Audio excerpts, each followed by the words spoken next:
আসসালামু আলাইকুম।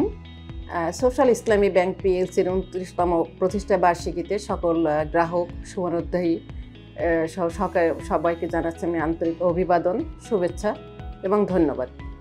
যারা সবসময় অতীতে এই ব্যাংকের পাশে থেকে এই ব্যাংকে সর্বাত্মক সহযোগিতা প্রদান করেছেন, যার ফলে ব্যাংক দীর্ঘ ২৮ বছর যাবৎ জনগণকে নিরলসভাবে সেবা প্রদান করার সুযোগ পেয়েছে। অতীতে ব্যাংক অনেক গুরুত্বপূর্ণ ভূমিকা রেখেছে ব্যাংকিং সেক্টরে। আমি যদি বলি শিল্প খাত সহ তৈরি পোশাক সমস্ত খাতে ব্যাংক একটি গুরুত্বপূর্ণ ভূমিকা রেখেছে এবং এই অর্জনে আমি মনে করি যে এই ব্যাংকের সকল স্থলের কর্মচারী সবাই গর্বিত। কিন্তু এই মুহূর্তে আমি অত্যন্ত দুঃখের সঙ্গে বলতে বাধ্য হচ্ছি যে কিছু দুরূপ্তায়ন ও দুঃশাসনের কারণে ব্যাংকের সেই পথ চলাটা কিছুটা স্থবিরতা এসেছে, কিছুটা বাধাগ্রস্ত হয়েছে। এক কথা যদি বলতে যে আসলে পথটা চলাটা বন্ধ হয়ে যাওয়ার মতো উপক্রম হয়েছিল, আমরা নানা রকম সমালোচনার সম্মুখীন হয়েছি। কিন্তু আমি আশাবাদী যে এই অন্ধকার খুব শীঘ্রই কেটে যাবে এবং খুব সহসাই আমরা আলোর মুখ দেখব।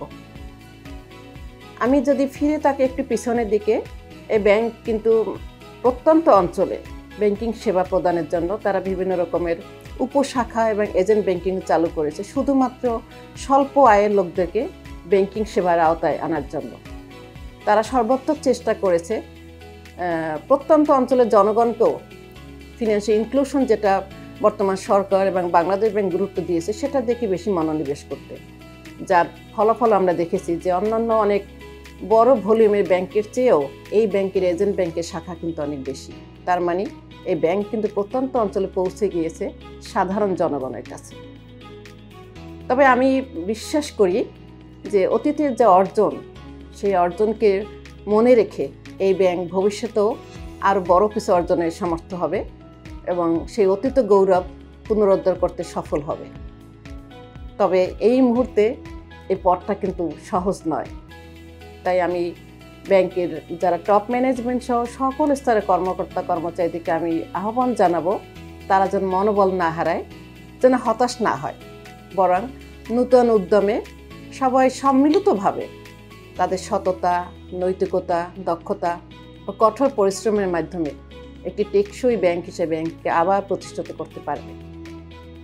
আপনারা জানেন যে এই ব্যাংক সর্বশ্রেণীর মানুষকে কিন্তু সমান গুরুত্ব দেয়, যার প্রেক্ষিতে শ্রেণী, পেশা, বয়স ভিত্তিক বিভিন্ন স্কিম কিন্তু এই ব্যাংক চালু করে রেখেছে। আমি একটা দুইটা কথা যদি বলি, সেটা হলো যে স্বল্প আয়ের যে লোক, তাদের জন্য একটা প্রকল্প আছে, সরিয়ে ভিত্তিক সঞ্চয় প্রকল্প আস্থা। এবং সেখানে কিন্তু আমাদের এই ব্যাংকে ভালো ডিপোজিট কালেকশন হতো একসময়, একটু কিছুটা বাধাগ্রস্ত হলেও এখন আবার সেই গতিটা ফিরে আসতে শুরু করেছে। ঠিক তেমনিভাবে SIBL এর যে মেডিকেল সার্ভিস আছে, স্টুডেন্ট যে সঞ্চয় সেবা আছে, এরকম বহুত স্কিম আছে। শুধুমাত্র সর্বস্তরের জনগণের কথা চিন্তা করে এই ব্যাংক কিন্তু সুন্দর পজিটিভ একটা মনোভাব নিয়ে তাদের ব্যাংকিং কার্যক্রম শুরু করেছিল।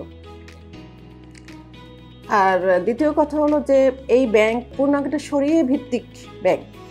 তো দীর্ঘদিন হয়তো এই শরিয়া কমপ্লায়েন্ট পুরো হতো না। আমাদের সম্মানিত ব্যাংকের চেয়ারম্যান স্যার অতি সম্প্রতি পুনরায় শরিয়া বোর্ড গঠন করেছেন। তা আমি শরিয়া বোর্ডের কাছে আমি আশা করব তারা যেন পূর্ণাঙ্গ শরিয়া ভিত্তিক ব্যাংকিং কার্যক্রম পরিচালনার উপরে তাদের ভূমিকা যথাযথভাবে পালন করবে। আমি এই ব্যাংকটির যখন থেকে এই ব্যাংকে আমি কিছুটা দায়িত্ব পালন করার সুযোগ পেয়েছি, আমি দেখেছি যে ব্যাংকের যারা ম্যানেজমেন্টে বসে আছেন বা সর্বস্তরে নিরলসভাবে কাজ করছে, তাদের কঠোর পরিশ্রম করিয়ে যাচ্ছে শুধু ব্যাংকটাকে পুনরুদ্ধার করার জন্য। তাদের এই প্রসেসটা আমি আশা করি বিফলে যাবে না। কোনো এক সকালে হয়তো আমরা দেখব যে আবার ব্যাংক সেই আগের মতো একটা কঠোর সেই প্রতিকূলতাকে জয় করে তারা টেকসই উন্নয়নের দিকে এগিয়ে গিয়েছে। আমি আমার এই ব্যাংকের পক্ষ থেকে বলবো যে সমস্ত গ্রাহক বা মিডিয়া বা ইলেকট্রনিক কর্মী, যে সমস্ত কর্মকর্তারা বিভিন্ন সময় এই ব্যাংকের পাশে থেকে তাদেরকে সাপোর্ট দিয়েছে, এই ব্যাংকের প্রতি আস্থা রেখেছে, আজও আমার তাদের কাছে অনুরোধ থাকবে তারা যেন ঠিক আগের মতোই এই ব্যাংকের পাশে থেকে তাদেরকে গঠনমূলক ও ইতিবাচক মতামত, পরামর্শ দিয়ে ব্যাংকের উপর আস্থা রেখে এই ব্যাংকে আগামী পথ পাড়ি দিতে সহায়তা করে। সবশেষে আমি এই ব্যাংকের উত্তরোত্তর সাফল্য কামনা করছি এবং সকল গ্রাহক এবং সুবর্ণদের অক্লান্ত পরিশ্রম এবং অবদানের জন্য তাদেরকে জানাচ্ছি আমার কৃতজ্ঞতা ও ধন্যবাদ।